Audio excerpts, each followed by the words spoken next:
On today's episode of Lockdown Wild, who's headed to the postseason from the Pacific Division? We start our division by division previews here this week.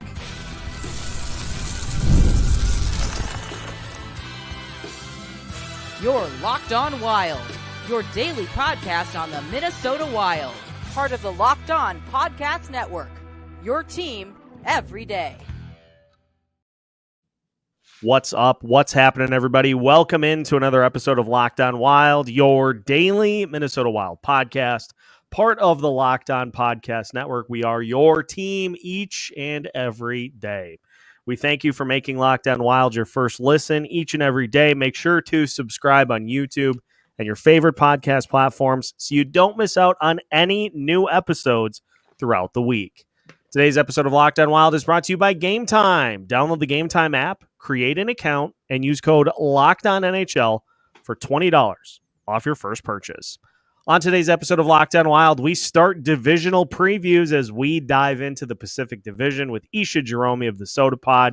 We'll take a look at the teams that will be fighting it out for postseason spots, and we'll see where everybody else is at in their process too. Plus, of course, rankings. My name is Seth Topal, credentialed Minnesota Wild media member and host of Locked On Wild since 2021. Joined, as mentioned, by Isha Jahromi of the Sota Pod. And Isha, can you feel it? 4 weeks. By the time we finish with these divisional previews, we will be at opening week of the NHL season. It's time. I'm so stoked.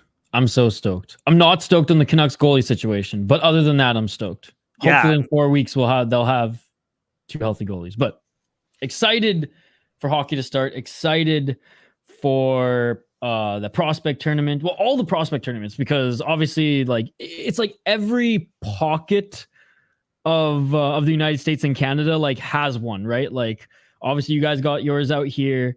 Western Canada has theirs in Penticton. Northeast has one as well, so I'm excited for those to start, because once those starts, for me, I know that's before even the preseason, but that's when it's okay, we're in it. I'm watching games. I mean, they're not necessarily the highest level games, but we're watching games, and you're watching for some players, you're watching for a purpose, and just because you love the game. And junior hockey just around the corner as well. For all the teams that I follow up in Canada. So yeah, it's basically, I mean, we're in September, dude. This is preseason month, right? Yeah. Post Labor Day. As you said, the prospect tournaments are the kickoff, because after that it's preseason, and then after that it's regular season. So we are awaiting the starting gun on the racetrack for this NHL season to kick off. And so no better time to take a look at how the rest of the NHL is going to shape up by just going division by division, and figured we would start these with the Pacific. We'll sandwich the Eastern Conference, so we'll go Pacific, and then we'll probably go with the we'll go with the two Eastern Conference, then we'll finish, of course, with the Central Division the week before the season starts. So let's just start by looking at, because I look at this Pacific Division, and I feel like it's pretty easy to just take, you've got, a block of cheese. Just take a knife and just cut it right in half. There are 4 teams that are going to be in contention for playoff spots, and there are 4 teams that I feel like are going to be well on the outside looking in.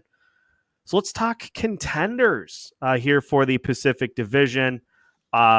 Isha, I know you dove into all the particulars for these teams, so just start with whoever you'd like for the Pacific Division. I'll rebuttal once you're done.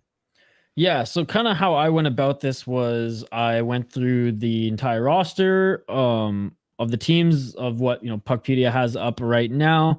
I highlighted the top forwards, I highlighted the top defensemen, I highlighted notable depth. So I left a few players off, right? And then I highlighted, depth forward and depth defensemen. And then I graded the forward crew. I graded the defense. I graded the goalies, and coaching. Again, I'm no coaching guru, but I just did a quick glance at what the coaches have done recently at whatever level they've coached at, and just kind of graded them as well. I do think the best team in the Pacific, and this has nothing to do with my bias. Shout to Todd Bertuzzi here on my desk. I do think the top team in the Pacific is the Vancouver Canucks, barring they have some goaltending, barring Demko is healthy enough and their young backup is healthy too. Poor guy hurt himself in Olympic qualifiers.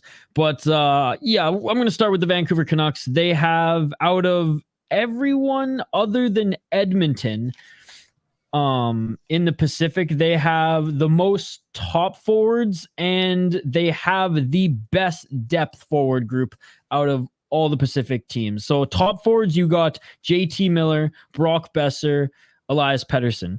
As far as depth forwards, you got Danton Heinen, Jake DeBrusk, Connor Garland, Teddy Bluger, Dakota Joshua, Nils Höglander, Daniel Sprong, and Pius Suter.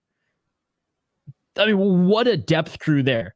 As a lot of them play some different roles, like Dakota Joshua is not going to score a bunch of points, but he is such a good bottom four guy that the Canucks got a steal for as he decided to stay there. You got Suter, who's actually put up a lot of points. You got Teddy Bluger, who's in that like 30-point range, who can play a good two-way game as well. Daniel Sprong, who knows what he's going to do for the Canucks, but I mean, he's put up points the last 2 years, and he is not mob affiliated, for those of you who know the reference. Nils Höglander could actually take a step forward in his development again and put up really good numbers.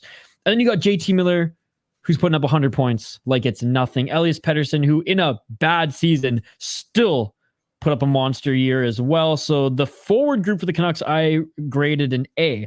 As far as their defense, and that's their biggest thing. I mean, they lost some key pieces on the back end, but top D talent, obviously Quinn Hughes, one of, if not the best defenseman in the National Hockey League, and Philip Hronek.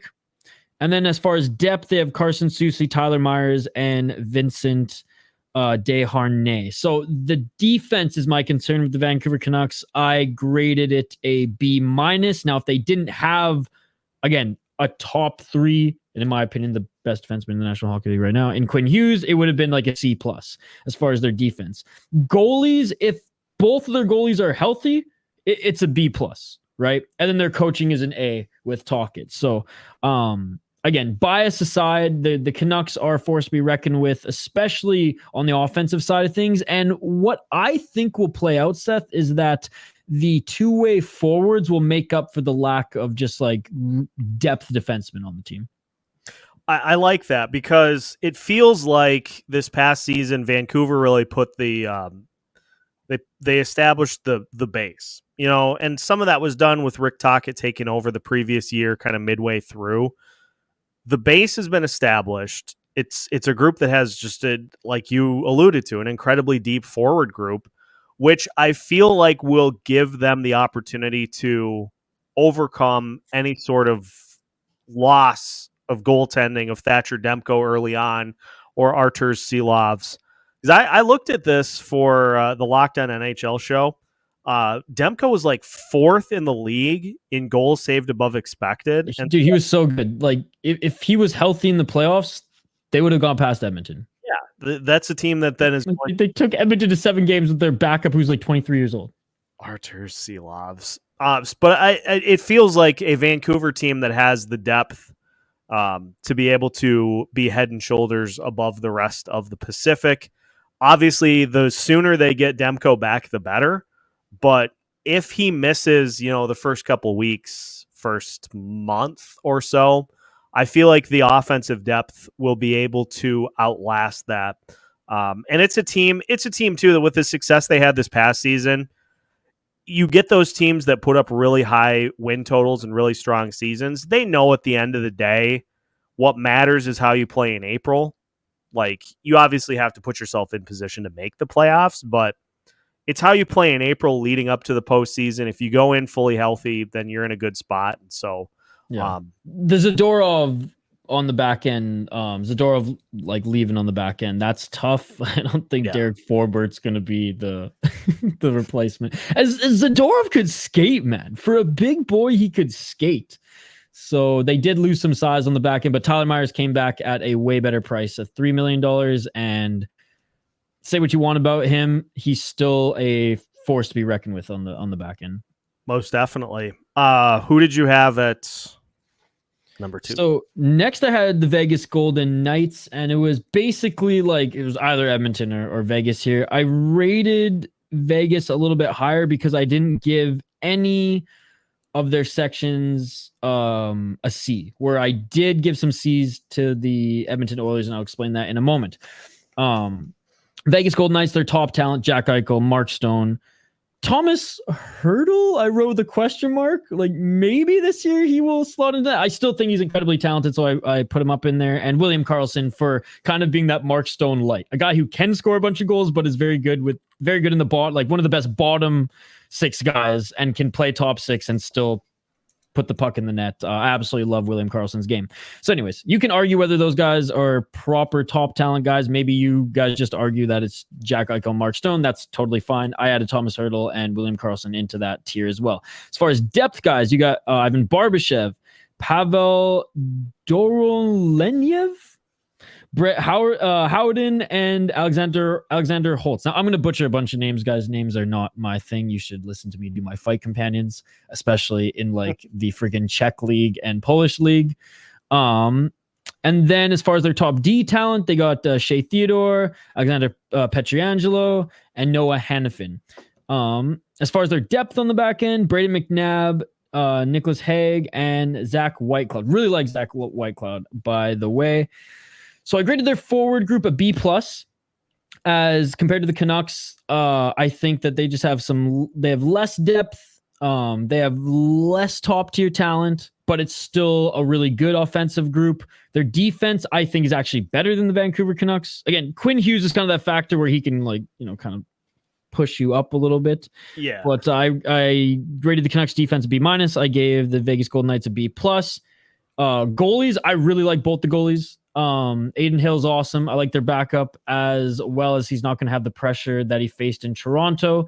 So I gave the goalies a B for the Vegas Golden Knights, and I like their coach as well. I gave them a B in the coaching. So I like their team. I don't think they're going to be as dangerous as they were last year, but they still have a solid group there in the West. Yeah, it's still the Vegas Golden Knights, and Bruce Cassidy, the structure of play that they are known for has led to them putting up really good regular seasons over the last couple of years. And if not for injuries down the stretch, they could have been a team that made a really deep postseason run. But it's still the Vegas Golden Knights, and until otherwise noted, they're still one of the best teams in the Pacific Division. And those guys at the top, Eichel, Stone, the healthier they stay during the regular season, the better this Vegas Golden Knights team can get. So Dorofeyev, I think that's how you pronounce his name. Pavel Dorofeyev. Okay. He's good. I can guess who then you have at number 3. Yeah, I mean, Edmonton Oilers. Surprise. All right, yeah. So Edmonton Oilers, let's get into it. Top talent, Ryan Nugent-Hopkins, Connor McDavid, and newly extended Leon Draisaitl. How are you? What a contract that was. And I'll throw Zach Hyman and Vander Kane in that top talent category as well. On depth, they did good with some of their depth this offseason as well. Jeff Skinner, Victor Arvidsson, and then obviously bringing back Adam Henrique and Matthias Janmark. Jeff Skinner and Victor Arvidsson, assuming Arvidsson stays healthy, those are some good depth pieces. Because we know Jeff Skinner can skate and score. I could not love the Skinner addition anymore. That is just perfect. A perfect addition for that Edmonton team. Somebody that can come in and can be a much needed top 6 scoring piece for Edmonton. And I say much needed because obviously they've got Draisaitl and McDavid, but adding Jeff Skinner to that mix, and even if in a deeper lineup, he plays like a third line role he's a perfect fit. End of the day, he's a perfect fit for Edmonton. Bro, you put Nuge, Skinner, and Arvidsson, or that Russian they got from the Canucks, Vasily Podkolzin, or that's even Vander Kane, like take your pick. Yeah. Janmark, like the third line is going to be dangerous. So yeah, I like their depth. I like their top talent. Their defense, though, oof. Their top defensive talent. Matthias Ekholm, love him. Great shutdown defenseman. And Evan Bouchard, who took massive strides this year and really proved in the playoffs that he's a top tier guy. Depth defense. The $9.2 million man himself, Darnell Nurse, Brett Kulak. That's it. Okay. Like, I really look, as much as I love my boy Troy Stetcher from White Rock, British Columbia, former Vancouver Canuck. Like, I'm sorry, I'm not putting him in that depth. Josh Brown, like, Ty Emberson, like, what are we even talking about here, right? And as far as their goalies, I certainly am not sold on Stuart Skinner or Calvin Pickard personally. So, yeah, I do like their coach. I give their coach rating a B. Forwards, A+. They got two of the best players, if not the two best players in the league, and some really, really good depth. Like, it's actually so much fun to be able to put together the lineup for the Edmonton Oilers offense. Defense, it's like the total opposite. You just want to cry. Like, if you're an Edmonton Oilers fan, like, putting together fantasy lineups is so much fun. On the offensive side, on the defense side, you're literally like screaming and crying. And it's a root canal. It's a root canal looking at that defense. Like, yeah, it's horrendous. So I give their defense a C. I give their goalies a C, and I give their forwards an A+. Number 4. This is probably the most interesting of the 4 because I feel like they have the most at stake for this upcoming season. So talk to me a little bit about the Los Angeles Kings, unless you have somebody else in that 4 spot.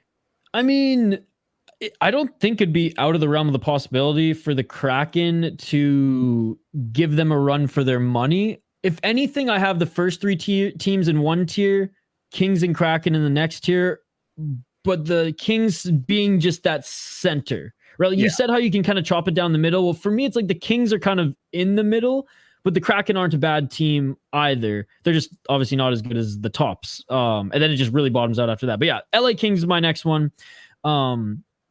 I do like their coach. I gave their coach a B ranking. Their top forwards, Anze Kopitar, yes, he's still a top forward for this team, and it's awesome because I've been a fan of Anze Kopitar forever. He's so good. Adrian Kempe, Quinton Byfield, man, and what a great contract he signed with them as well. That's going to age nicely.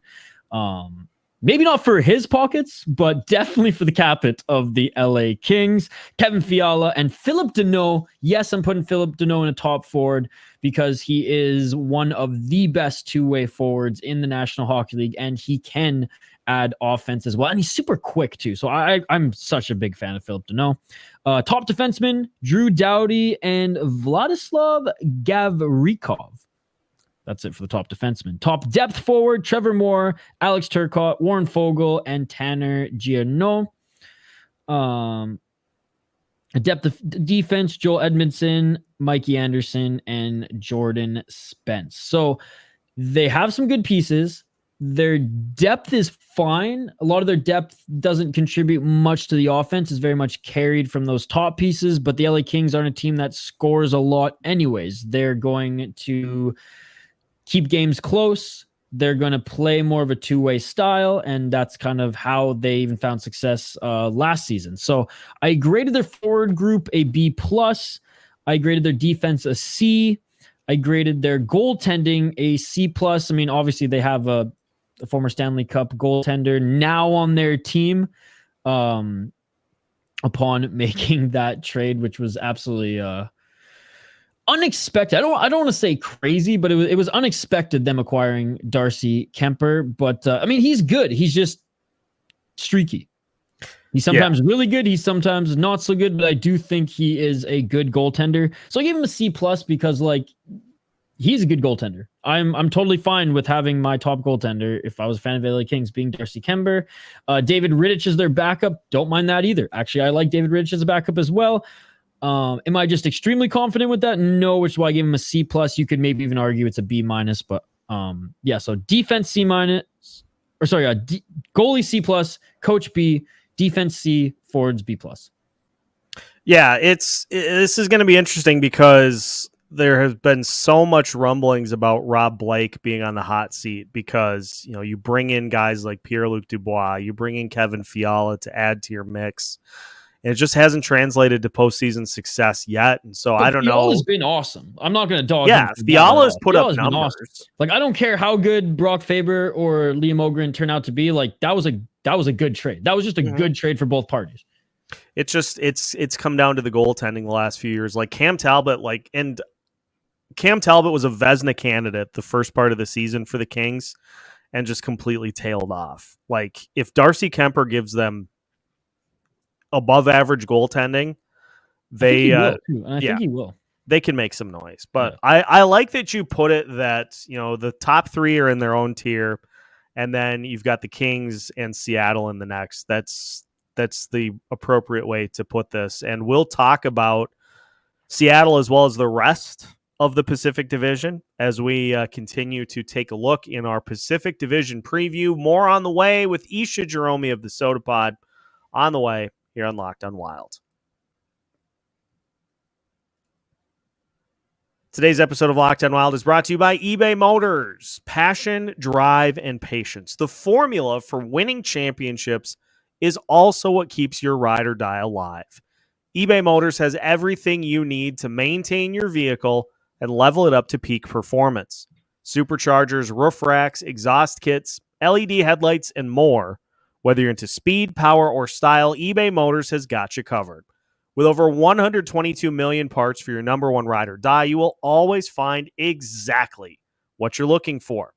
And with eBay Guaranteed Fit, your part is guaranteed to fit your ride every time or your money back. Because with eBay Motors, you're burning rubber, not cash.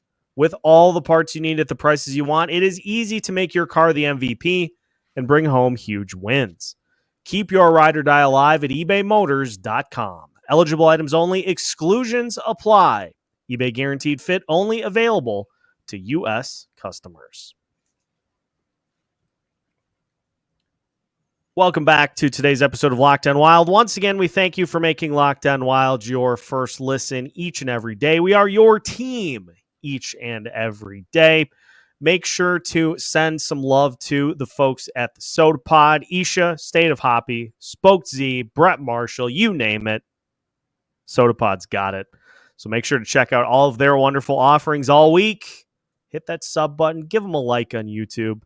We here in the Minnesota Wild podcast community, we look out for each other. So make sure to check out everything that the Sota Pod has coming up, because guess what? As we mentioned, we're like 4 weeks away from the start of the NHL season. It's going to be here before you know it. And so everybody's refining their process, getting ready. We're gearing up for battle, and it's finally hockey time. So can't wait. But Isha, let's move on to the number 5 team in your rankings. And really, like you said, if you kind of split this out, Seattle is going to be the one that gives the most chase for a potential playoff spot amongst the other few on the list that we'll get to. But just talk a little bit about the Seattle Kraken. Obviously, they got a new head coach in Dan Bylsma. A good head coach. Really good head coach. Really good. Not only won Stanley Cups in the National Hockey League, not only knows how to coach superstar and high ego players, and a top coach the last 2 years in the AHL as well. For Coachella. So yeah, I think this was a tremendous hire. And I mean, it's Bylsma's last run too as a coach at the highest level, and I've always liked him. And I've always rooted for the Capitals when he was coaching the Penguins, and they had the height of the rivalry. I will say the height of the Crosby OV rivalry, the height of the Pittsburgh and Washington playoff rivalry, and I was even a fan of him back then. I mean, those Road to the Winter Classic series that HBO did, the first one that they did, and you got to kind of get to know Dan Bylsma a little bit behind the scenes. It was him and Boudreau. And Bruce Boudreau were the head coaches. Bruce Boudreau for Washington, Dan Bylsma for Pittsburgh. Highly recommend if you guys have not seen and these are old now. I think this was like 2009, 2010. If you haven't seen any of those, I think there are 3 seasons that HBO did Road to the Winter Classic. Dude, start with that one. It was awesome. It was amazing. The second season of it, by the way, was New York and Philly, and it was Tortorella and I think Peter Laviolette as the coaches. Oh man, that one was great as well. And I believe the last one that HBO did was Toronto, Detroit, and I think it was Randy Carlyle that was coach for Toronto, and I don't remember. If Randy Carlyle was Toronto's coach. I don't remember if Toronto had like made all the big changes yet. Now I have to look it up. I have to look it up and see, because I don't remember if that's is when the Leafs like made the Shanna plan yet, and brought in everybody here. But anyways, long and the short of it, go check them out. They were awesome. Let's see here. Okay, they did have Mike Babcock. Okay, so yeah, so Babcock was Detroit, and Randy Carlyle was Toronto Maple Leafs, and God. Phil Kessel on the Maple Leafs. Oh my God, I'm just looking at the cast now. It was Joffrey Lupul as well, and looking at the Rangers one too. Sean Avery was on the Rangers at that point too. So anyways, it was great. Go check them out. I know we went on a little tangent there, but they were awesome. Okay, back to the Seattle Kraken here. Yes, I like the depth forward group of the Seattle Kraken. I like how they have young guys in Shane Wright who will be getting, probably a full year of opportunity this year, and could very well be a 50-point player, right? I love how Eli Tolvanen with the Seattle Kraken has now found his stride and is a solid player. I know Oliver Bjorkstrand being injured in the Olympic qualifiers for Denmark doesn't help, but he's still a top guy. Brandon Tanev, I absolutely love Brandon Tanev. He's also, he has been and still is great, but anyways, they're top forwards that I've identified: Jared McCann, Matty Beniers, Oliver Bjorkstrand. I'll still put Jordan Eberle in that tier as well. And funny enough, Chandler Stevenson, he is for that team. He is one of their top guys, which is interesting. You could say surprising, but he earned that contract and he's been crushing it for them. As far as their depth forwards, Eli Tolvanen, Jaden Schwartz, Yanni Gourde, is probably expected to have a better season than he did last year. Andre Burakovsky, expected to have a better season than he did last year. And then Shane Wright, expected to actually be the player that they drafted, their first overall pick that they drafted, right? So I think there's a lot of promise for their offensive group. I've rated it a B+. As far as their defense, their top defensemen, they have Vince Dunn and Brandon Montour. Their depth defensemen, Jamie Oleksiak, Adam Larson, William Borgen. It's actually not a bad defense core, but it's not a fast defense core, and it's a very defensive defense core. Now Vince Dunn, he's awesome. He's their stud. Brandon Montour moves the puck incredibly well. So those two guys are going to be the puck movers, and Vince Dunn obviously can play better than Montour on the back end of things. But Adam Larson, he always has been the stay-at-home guy. Jamie Oleksiak has always been that big stay-at-home guy. Borgen, he's fine actually. He's pretty decent, but he's your bottom pairing guy. And then you have either Josh Mura or Riker Evans, which again, I quite frankly don't know about much of them, and it's for a reason. They're not top guys. They're not even top depth guys. So their defense, I actually give them a C-. Their goaltending, I'm not a big fan of Philip Grubauer. Yeah. And Joey Decourt is meh, so I'm giving there. I mean, Philip Grubauer can be good. Is he a bona fide top goalie in the National Hockey League? I'll say no. I think he's closer to kind of a 1B. He's getting paid like top goalie, though. So I give their goalies a C. So goalie C, defense C, forwards B, and coaching B+. Yeah, it'll be interesting to see, because as you laid out pretty pretty darn good. It feels like Seattle has a lot of players that are primed for bounce back seasons. And if they get a bunch of those guys to bounce back, if they get a Shane Wright to make an impact in the lineup on a full-time basis, then that's a team that can make some noise. But if not, like they're going to need to have a whole lot go well in front of that goaltending. Because if they need to rely on that goaltending to win them a bunch of games this year, I don't see it.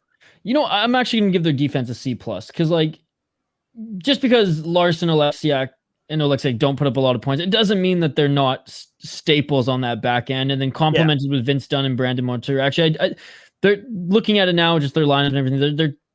Their top four is growing on me, so I'll give them a C+. Okay. But yeah, you said it there. If Schwartz, Burkowski, and Gourde even get 10 points each more, that's huge.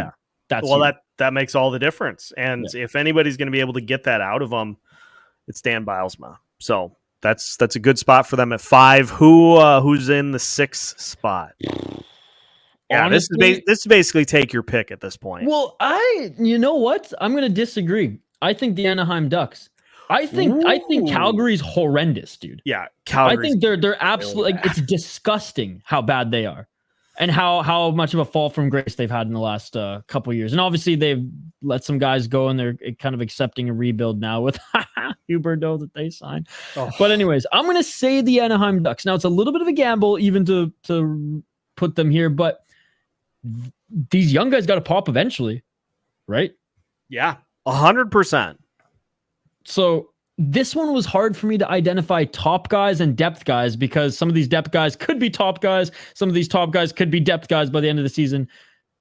Who knows? But for the sake of the exercise, Cutter Gauthier, Trevor Zegras, I'm going to bank on Leo Carlson, Troy Terry, which by the way, like Troy Terry's a solid guy. Yeah. Troy Terry's elite. And Frank Vitrino. He was awesome as well. Depth guys, you got Alex Killorn, Ryan Strome, Mason McTavish, Robbie Fabry. Those are kind of the depth forwards there. As far as top defensemen, Cam Fowler, dude, still crushing it. Like he's a couple years older than me, if I'm not mistaken. My cousin actually played, I think like AAA with him when they were growing up, and they're really good friends. So I actually haven't like talked to Cam, but I get a lot of an insider knowledge, or I get some scoops there from Cam, and like he is so pumped to play with this young core, continue to play with this young core and see them develop. But I'm just so happy to see that Cam Fowler has not only just like stayed with this Anaheim Ducks team through the good and the bad, but still a very, very productive top defenseman. And then you have this guy, Pavel Mintyukov. He's good. So I've identified both of them as the top defenseman. Their depth defense, again, we'll see how some of these guys turn out. Olin Zellweger, Radko Gudas, who he is what it is. Jackson Lacombe, and Euro Vakanainen, Lacombe, Zellweger. They could be top guys. They could move out of that depth, but they just they haven't played enough. They haven't developed enough for me to be able to put them we up there. We know what we get. We know what we have with Radko Gudas, right? Some people love him. Some people hate him. I love him, but he's never been on my team. If he was on my team, I'd probably hate him. Because kind of all he does is just throw big hits and fight, and then just abandon defense altogether. But I love it. So their defense is interesting. Their defense could be actually pretty good, or it could be kind of like Iowa's defense was for the Wild, an absolute tie fire of young guys. Goaltending, I actually don't mind their goaltending at all. They're 3 goalies deep right now in Dostal, Gibson, and Dansk. Obviously, Gibson he's getting older. At one point, I thought he was the best American goalie. I thought he was better than Hellebuck. I think just him being on these bad teams and these young teams the last few years is kind of just taking that fire away that he once had. But if this team is really good this year, I could see that fire being ignited again and him having good backup options, I mean, I could see a step forward again for John Gibson, but he isn't like the top American goalie, if not one of the best goalies in the league that he was a few years ago, but I still think he's solid. So anyways, I rated, and their coach, I just don't know enough about their coach, so I gave him like a C+, whatever. He's if I recall, he doesn't have a ton of experience at the NHL level, and so, I'll give him a C+, because I don't know the bad, I don't know the good. He hasn't brought it out of these young guys just yet, but maybe this is that year. So they're forwards mostly because of the unknown on how much of a jump some of these young guys are going to take this year. And I thought some of them would take that jump last year. I'm going to give their forward group a B-. I'm going to give their defense a C, but it could go up to a C+ or even B- during the year if the three young guys that I mentioned play well. Shoot, even if Brian Dumoulin plays well, which he didn't play well last year, but I didn't even add him in my defensive depth. But I guess if I'm going to put Gudas there, I should have put Brian Dumoulin there. And then goalie, I'm going to put B- because I'm still confident that Gibson is that good, and I like Oscar Dance and Lucas Dostal as potential backups as well. So B- in goalie, C for defense, B- for forward, and C+ for coach. We'll finish breaking down the Pacific Division with Isha Jahromi of the Sota Pod after this.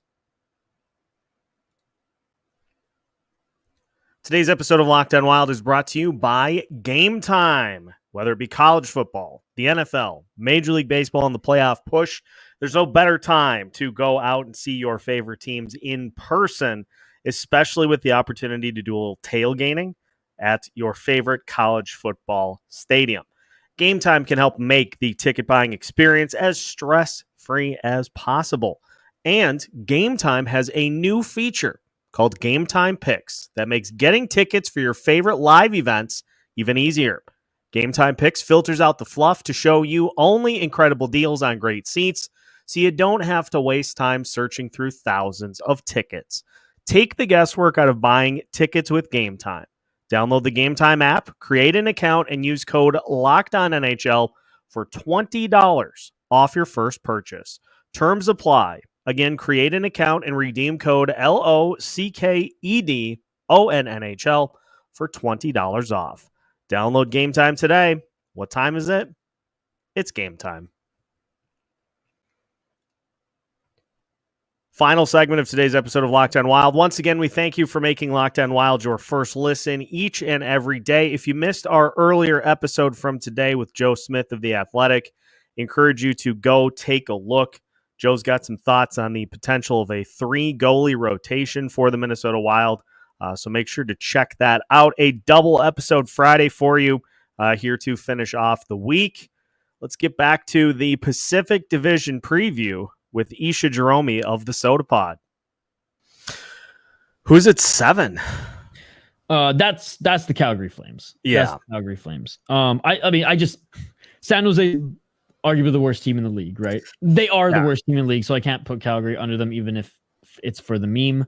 But Calgary's bad, dude. This could be in a year from now a flip. It could. It's not likely to be, but it could be. I mean, the Sharks defense is so bad that I just don't. It's not great. That's the thing. Like the Flames at least have like a defensive pairing. They have at least a couple lines. Yeah. Forward lines. And their goalie though their goalies are pretty good. Anyways, let's just get into it. Their top forwards, Jonathan Huberdeau, I think. No, he still is a top forward. He was just never that 100-point player because even when he played in Florida, he was never that elite player. He was always, if you wanted to, he was always a second liner who could play with first liners and was that complementary piece to round out that first line. He always was that. So, I mean, I'm never going to knock a guy for taking the money after a season like that. So shout out to him, but you're going to get a lot of hate in Calgary now for the rest of your time there. But anyways, Jonathan Huberdeau, Nazem Kadri, and I got to put Blake Coleman in one of their top guys because he was leading the team in points at one point last year. Yeah. And Igor Sharangovich, absolute stud. Absolute stud. He's one of their top guys. And you know what? Since being traded from the Vancouver Canucks, Andrei Kuzmenko fit right in with the Calgary Flames. Fan favorite in Vancouver, fan favorite in Calgary. He was tremendous in Calgary as well. So they actually have some decent top guys. Depth forwards, I mean, shout out to Mikael Backlund, still playing that dominant third line role that he's played through so many highs and lows for Backlund, dude. He joined the team when they weren't good. And then they had like a little bit of a surge when Monahan, Gaudreau came into the league on that team. And okay, there's a little bit, and then they kind of dipped again. And then they had that really, good few years. And then now they're dipping again. So Backlund has been on a roller coaster ride as far as his National Hockey League career went. And then their only other depth notable forward is Martin Pospisil. Top defenseman, Mackenzie Weegar and Rasmus Anderson. Oof! When those are two top defensemen. Depth defenseman, Jake Bean and Kevin Ball. I thought Jake Bean was going to be a lot better of a player than he turned out to be. But hey, maybe this year he takes a step up with the opportunity. And yeah, goalies Dustin Wolf and Dan later. Coaching, C. Forwards, B-. Their top six is good.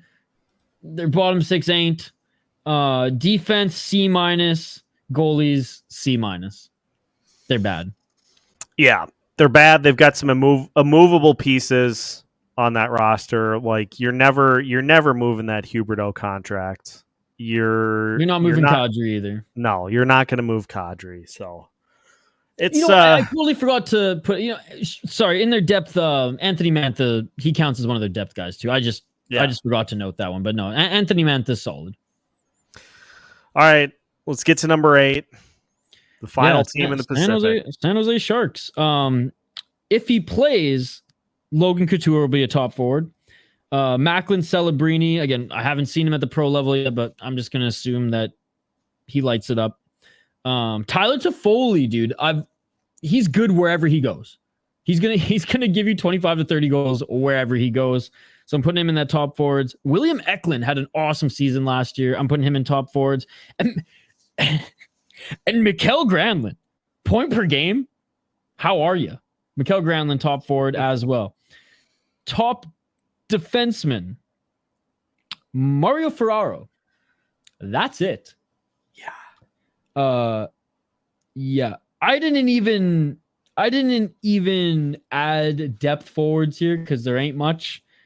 And as far as their depth defense, you got Cody Ceci, Jan Ruta, Mark-Edward Vlasic, Jake Wallman, and Henry Thrun. And I'm just being nice at this point, adding some of these guys to that. Like they are a rebuilding team. What sucks is they've been a rebuilding team for a while, and it's kind of like, okay, we got to see some of these positions get filled now with these young guys. But in fairness, some of these young guys on the team and overseas are still developing. I love the Askarov trade. Their defense or their goaltending is awesome. Now Askarov, he is going to get an opportunity to play this year, but he's probably going to be in the AHL again this year because they got Mackenzie Blackwood. They got Vanacek signed to one-way deals. So it's going to be interesting. It's going to be interesting. But he will be the guy moving forward. So their goalies, I give them a B+. They got a 1A, they got a 1B, and they have their future top goaltender. They're knocking on wood, projected to be top goaltender in Askarov. Their defense is horrendous. Like their defense is it's an F. It's the only F on this list. Their defense is an F. Love Vlasic when he was with Team Canada in the Olympics almost 10 years ago. That was 10 years ago. Forwards, I'll give them a B-. They actually have some solid forwards. I was being kind of facetious and kind of rude. They do have some good depth forwards. I mean, Barclay Goodrow's fine. Nico Sturm is fine. Will Smith actually could be really, really good as well. Luke Cunnin is fine. Delandry is fine. Zetterlund's fine, right? So their forward group is okay. Like they're gonna score. But yeah, defensively, just as a unit and their defense, it's just bad, dude. It's bad. And I feel bad for the goaltenders. Yeah, that always makes it tough. And you just get bombarded as goalies. And so that is something that they're going to have to definitely get shored up before Askarov starts to really get a ton of NHL starts, because otherwise, like, you're going to war every night and there's really nothing you can do about it. Yeah. So yeah, and that's why I think it was more about, it was less about playing in the NHL this year and why he wanted out of Nashville. It was more just like, okay, there is no future for me here. Yeah. Versus, okay, I got traded to San Jose, likely going to start the year in the AHL, likely going to play most of the year in the AHL, but these two goaltenders the San Jose Sharks have right now, like, they're not the future. Like, I am the future, right? So, yeah. And I'm the first option for injuries, which he would have been in Nashville as well, but first option for injuries where I'm going to get reps of the team that I'm probably going to be on. Well, I will be on long term, right? It's a whole different perspective. Not as much pressure, because if Nashville loses a goalie, he comes in and is expected to keep them winning. Whereas in San Jose, he can just develop. And so there's all that goes into it. It's going to be fascinating to see, because Anaheim, we're looking for them to take a step forward after being in the swamp for a long time. Same with San Jose. Within the next couple of years, like to see a step from them. So Vancouver, Vegas, Edmonton in as the top three in the division. Just to finish things off here tonight, Isha, Los Angeles Kings, in or out of the postseason? I'm going to say out. I think there's some teams in the Central. Central's going to be stacked. Well, I think St. Louis, and I mean, I don't think the Wild are going to make the playoffs, but St. Louis and the Wild are in kind of that LA Kings tier. Mm-hmm. And I'm banking on one of the Central teams taking that wild card spot versus LA Kings. I think that's a good call. So there you have it. Pacific Division preview here on today's episode of Locked On Wild. Let us know what you think of the rankings. If you agree, if you disagree, how would you rank them? Put it in the comments, and we will see how things finish as the season unfolds.